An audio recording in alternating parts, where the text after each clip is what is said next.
Hi hello नमस्कार समस्त भाई भौणी और आपण परिवार को mix spice of life channel तरफ गम्भा पूर्णिमा और राखी पूर्णिमार हार्दिक शुभेच्छा।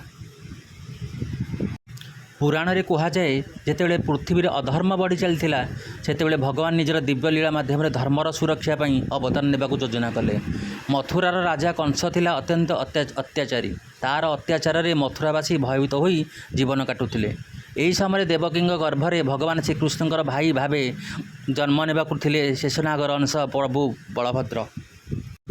किंतु भगवान लीला थिला अलगा। कंसर अत्याचार शिशुटी को रक्षा करने देवी जोगमाया आदेश रे बलभद्र गर्भस्थ रूपे देवींकर गर्भरू रोहिणी गर्भ को स्थानांतरित है। सेथिपई प्रभु बलभद्र को संकर्षण बोली मध्य कहुए। किछि समय पर रोहिणी गर्भरू प्रकट हेले दिव्य स्वरूपर प्रभु बलभद्र। से थिले असीम शक्तिर प्रतीक। तांको हाथ शोभा पाउतरा हल और मुसल।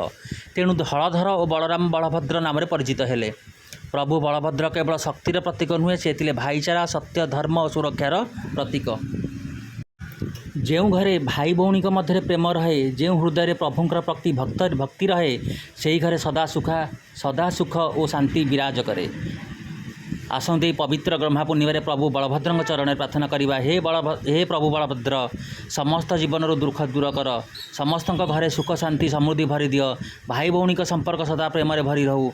समस्त को सत्य धर्म पथर चलने शक्ति दियो। Mix spice of life channel तरफ आपण को गम्भा पूर्णिमा और राखी पूर्णिमार अनेक अनेक शुभेच्छा और शुभकामना। भाई भौणी पवित्र स्नेह भल पाइबार पवित्र पर्व में प्रभु बलभद्र कृपारे समस्त जीवन सुख शांति और समृद्धि भरी जाऊ। राखीर ही पवित्र बंधन सबू भाई भौणी संपर्क को आहरी मजबूत करू। जय बलभद्र प्रभु, जय जगन्नाथ, जय जगन्नाथ, जय जगन्नाथ।